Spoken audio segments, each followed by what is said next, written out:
Historias de la economía.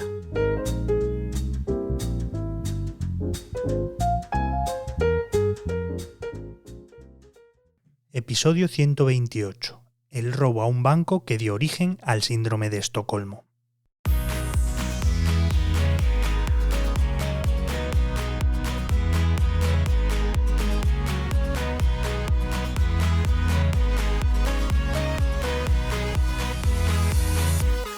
Las historias de robos de bancos llevan atrapando la atención del público casi desde el momento en el que se crearon los bancos y se empezaron a robar. Emoción, misterio, personajes intrigantes, crímenes, acción, justicia, desafío a la autoridad. Tienen todos los elementos para convertirse en grandes relatos. Son muchos los asaltos a entidades bancarias que a lo largo de los años se han hecho famosos en todo el mundo, que se han conocido gracias a que los han contado los medios de comunicación, han protagonizado películas o les han dedicado podcast.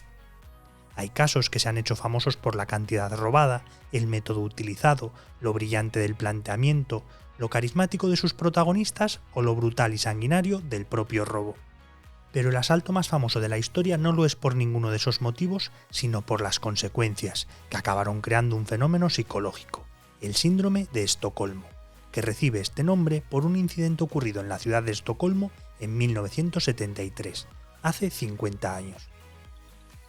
Un atracador, un presidiario y 4 empleados convivieron durante 6 días en la bóveda de seguridad de un banco, y los rehenes entablaron una relación de complicidad con sus secuestradores que acabó dando nombre a un término psicológico de uso común en todo el mundo.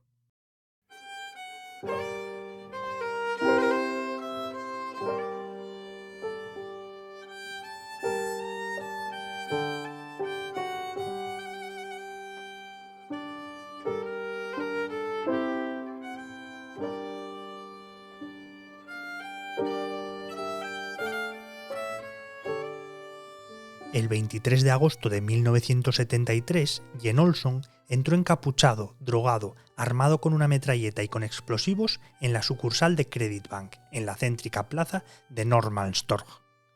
«Tiraos al suelo, ahora empieza la fiesta», gritó en inglés, porque lo había visto en una película y le gustaba cómo sonaba. Después disparó al techo y tomó 3 empleadas como rehenes, liberando al resto. Con la entidad rodeada rápidamente por la policía y sin que diera muestras de que había una gran planificación detrás del golpe, puso una serie de condiciones a los agentes. Quería 3 millones de coronas suecas, que equivalían a unos 250.000 euros, un coche y vía libre para salir de Suecia. Además pedía la liberación y el traslado al banco de Clark Olofsson, uno de los criminales más conocidos del país con el que había coincidido en la cárcel. Los agentes trataron de entrar por la fuerza al banco, pero fueron repelidos por el ladrón, que llegó a herir a un policía. Así que las autoridades se replantearon su estrategia y aceptaron cumplir alguna de las exigencias de Olsson, como la de entregarle el dinero que pedía y llevar a Olofsson a la sucursal. Este, nada más llegar, decidió desatar a las 3 mujeres a las que trataba con mucha más amabilidad y respeto. Mientras Olsson les causaba auténtico terror, Olofsson era visto como un compañero. Además, encontraron escondido a otro trabajador, que también se unió al grupo de rehenes. Al final, todos, secuestradores y cautivos, acabaron conviviendo durante 4 días en la bóveda del banco, que aunque era una estancia más pequeña, se sentían a salvo de las autoridades. Allí jugaron a las cartas para pasar el rato, escucharon música y cantaron juntos, y establecieron lazos afectivos que pronto quedarían de manifiesto.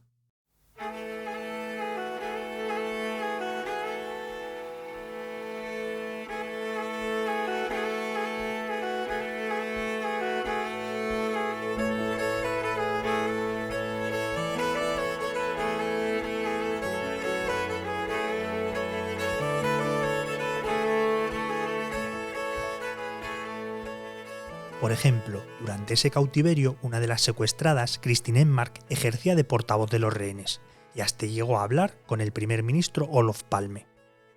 En esas conversaciones dejó claro que prefería a los secuestradores antes que a la policía. Confió plenamente en ellos, aseguró. Incluso llegó a estar dispuesta a aceptar la propuesta de Olsson de huir en coche con 2 rehenes. Fueron las autoridades las que frenaron ese plan. Otro momento complicado se produjo el segundo día, cuando Olson, para demostrar a la policía que iba en serio y era peligroso, amenazó con pegarle un tiro a Sven, el chico al que habían encontrado escondido. Este se asustó y el captor le explicó que le dispararía en la pierna, pero evitando el hueso para evitar hacerle daño. Para tratar de calmar a Sven, Engmar le gritó que era solo una pierna.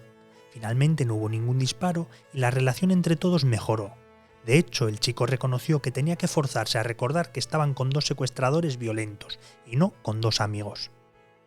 Cuarto día todo se hizo un poco más difícil, cuando la policía logró taladrar el techo de la bóveda. Asustado, Olson amenazó con ahorcar a los rehenes e hirió a un agente de policía de un tiro. Aún así, otra de las secuestradas, Birgitta Lundblad, confesó que nunca creyó que fueran a dispararles y que el miedo a morir era por si la situación se descontrolaba por la intervención de la policía.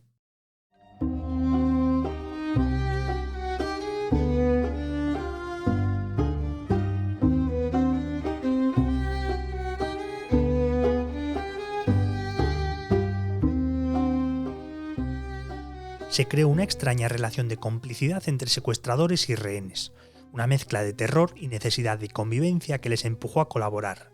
Incluso los 2 truanes se sorprendieron por la situación que nunca antes habían vivido. Al 6.º día, la policía decide poner fin al secuestro. Rompen la bóveda del banco y lanzan dentro gases lacrimógenos. Olson y Olofsson se rindieron a los pocos minutos y reconocieron después que prefirieron no disparar a los rehenes porque se habían convertido en sus amigos. De hecho, antes de entregarse, se despidieron con abrazos.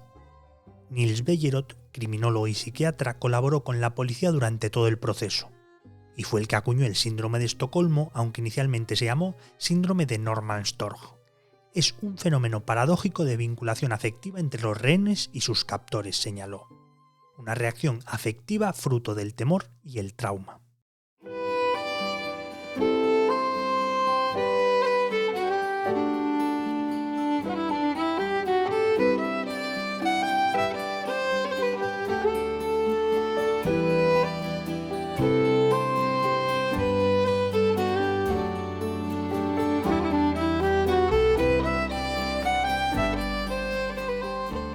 Realmente lo que hizo es darle nombre a un suceso del que se tenía constancia desde hacía muchas décadas.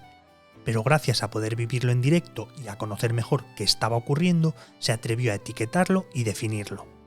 Popularizado en todo el mundo, refleja que hay una actitud favorable e incluso atracción entre las personas secuestradas y sus secuestradores. En un entorno tan estresante, hasta las más pequeñas de las bondades se magnifica si la ofrece el atormentador, ya que parece que se está convirtiendo en el protector.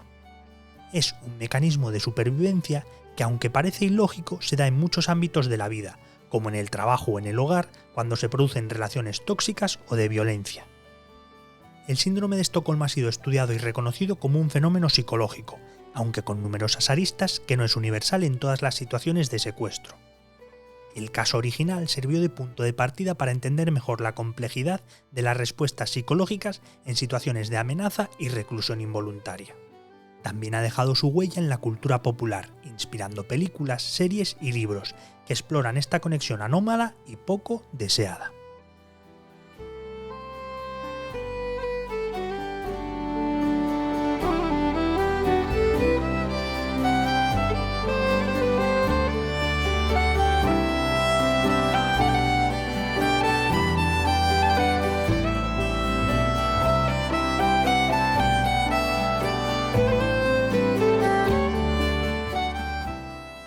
La edición sonora y la selección musical de este capítulo es cosa de Remo Vicario, mientras que el texto y la locución son míos y soy Javier Calvo.